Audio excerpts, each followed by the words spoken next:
Cric-crac, le conte est hors du sac. Il était une fois, il y a bien longtemps, un roi qui, comme tous les rois, était très riche et très puissant. Il régnait sur un grand et beau royaume. Mais il lui manquait quelque chose. Il manque toujours quelque chose au roi. Celui-ci se désespérait car en fait il ne connaissait rien à la magie. C'est très important pour un roi de connaître la magie, croyez-moi. Alors un jour il convoque l'astrologue, il convoque les 4 ministres qu'on appelait aussi les 4 piliers du trône et la reine. Il leur dit qu'il veut partir en voyage pour rencontrer Disapamoka.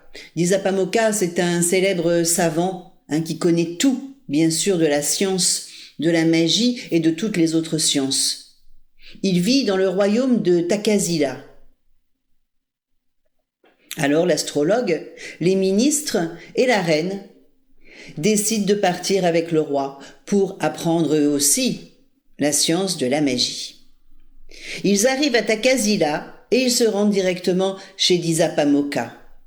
Bien sûr, celui-ci les reçoit aussitôt car on ne fait pas attendre un roi, une reine et des ministres, ni un astrologue d'ailleurs. Il leur apprend très vite la science de la magie, du moins leur apprend-il quelques tours rapides, voilà, qu'ils peuvent faire comme ça facilement. En fait, Disapamoka leur apprend très vite à se métamorphoser quand ils le souhaitent, en toutes sortes de personnages.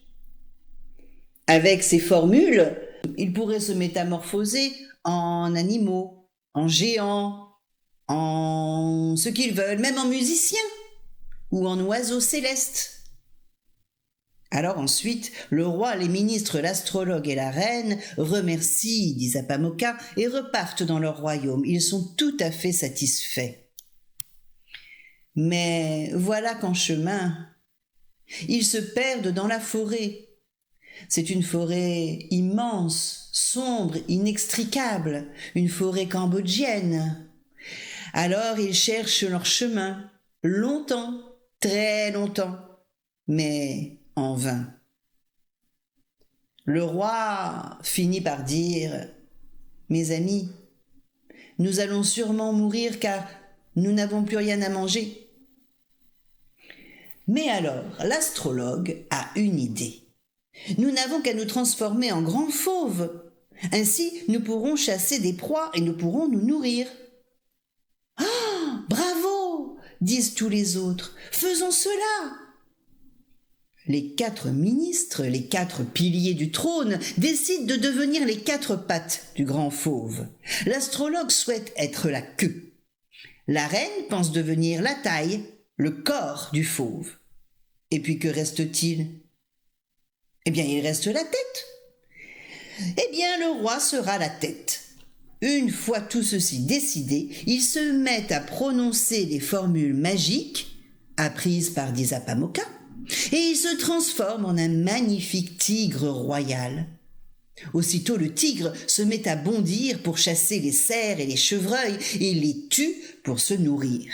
Mais au bout d'un certain temps, voilà que le roi, la reine, les 4 piliers du trône et l'astrologue s'habituent à leur nouvel état et ils en ressentent un grand bonheur. Pensez, ils sont libres. Ils sont complètement libérés de tous les tracas qu'ils pouvaient connaître dans leur vie passée. Petit à petit, au fur et à mesure que le temps passe, ils cessent de penser à leur royaume. Voilà pourquoi aujourd'hui le tigre est le plus puissant des animaux. Il repère sa proie grâce à sa queue, qui est le siège de l'intuition, et qui fut autrefois l'astrologue. Son corps est souple et gracieux car il est fait d'une femme, la reine. Sa tête est le roi en personne qui fut le plus puissant de tous les hommes. Et enfin ses pattes. Ses pattes sont fortes et solides, munies de terribles griffes acérées, car ce furent les 4 ministres, les 4 piliers du trône. Cric-crac, le conte est dans le sac.